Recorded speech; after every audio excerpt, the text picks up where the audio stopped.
Salat menurut bahasa doa. Kenapa doa dinamakan dengan salat? Karena saat berdoa itu kita tersambung kepada Allah. Karena itu kalau ingin cepat dikabulkan doanya, maka antara lisan dengan hati mesti nyambung. Jangan lisannya baca A, hatinya ke B. Ya kan?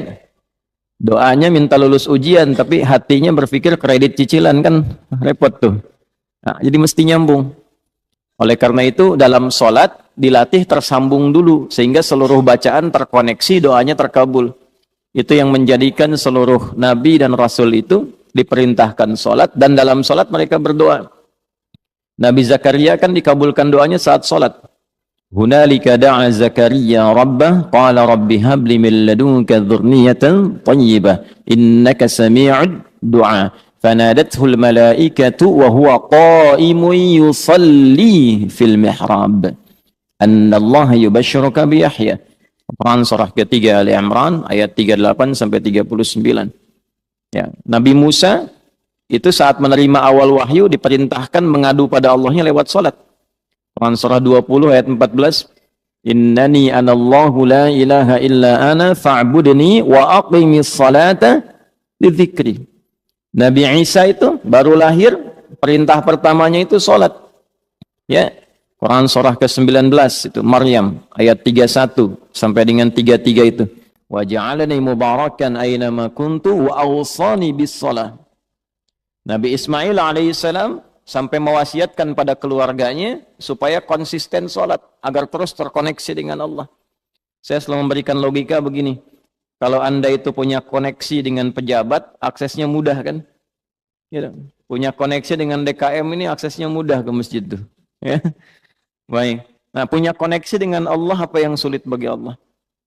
Nah, Nabi Ismail alaihissalam itu mewanti-wanti keluarganya dan meminta, bahkan memerintahkan mereka konsisten menjaga sholat. Itu diabadikan di Al-Quran surah ke-19 Maryam di ayat ke-55. Wa kana ya'muru ahlahu bis-shalah. Dan adalah beliau itu kana kan bisa mengatakan begini di luar Al-Quran. Wa amara ahlah. Tapi kadang ada kana di situ bertemu mudhari'. Ya, karena bertemu dengan mudhari maknanya dua. Ya, yang pertama, yadullu 'alal 'adah, menunjukkan pada kebiasaan. Jadi Nabi Ismail itu terbiasa meminta keluarganya mengingatkan supaya jaga sholat, jaga sholat. Nah, itu bagi orang tua muslim jadi teladan. Orang tua harus punya kebiasaan mengingatkan anaknya supaya menjaga sholat. Nah, karena di situ ahlah itu menunjuk pada setiap personnya. Kan keluarga itu ada 4 dalam bahasa Arab. Ya. 1 ailatun, 2 usratun, 3 alun, 4 ahlun. Tuh. Ailatun sifat saling mendukung dari kata aul. Kalau sudah berkeluarga harus saling mendukung, mensupport, mendorong, membantu. Nah, jangan bertikai di lingkungan keluarga. Karena itu pertentangan, perselisihan, permusuhan di lingkungan keluarga itu diantara yang paling tidak disukai oleh Allah dan Rasulnya.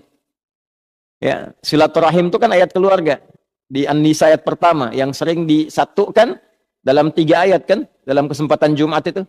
Ali Imran itu, kemudian An-Nisa, satu lagi di surat yang ke-33 Al-Ahzab di penghujungnya, kan? Yang di An-Nisa ayat pertama, ya ayyuhan nasu taqu rabbakumul ladzi khalaqakum min nafsin wahidah wa khalaqa minha zawjaha wa batha minhuma rijalan katsiran wa nisaa'a wattaqullaha alladzi tasaaluna bihi wal arham.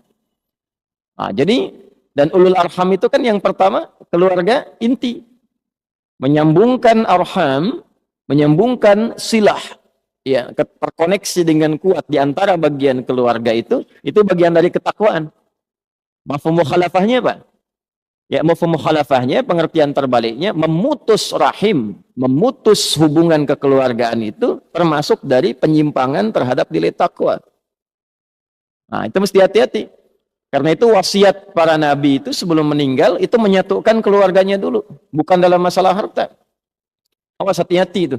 Ya, ada 3 dosa bertumpuk diantaranya pada orang-orang yang rebutan warisan sampai tercerai-berai. Itu pelanggarannya 3 dan termasuk pada kategori dosa besar itu. Ya.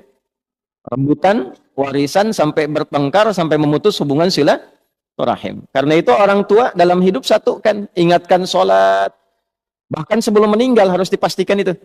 Ya, itu ada di Al-Quran surah kedua Al-Baqarah di ayat 132. Am kuntum syuhada'a idh hadara Ya'qub al-maut idh qala li banihi ma ta'buduna min ba'di qalu na'budu ilahaka wa ilaha abaika Ibrahim wa Ismail wa Ishaq ilahu wahida wa nahnu lahu muslimun. Apakah kalian pernah dengar kisah, pernah tahu tentang cerita bagaimana Nabi Ya'qub itu menjelang wafatnya beliau kumpulkan anak-anaknya, keluarga besarnya. Kalau besok lusa bapak meninggal, iman kalian bagaimana? Salat kalian bagaimana? Jangan khawatir, kami akan konsisten menjaga tauhid, iman kami menyembah Allah ya seperti generasi bapak dan kakek moyang kita itu menjaga itu semua.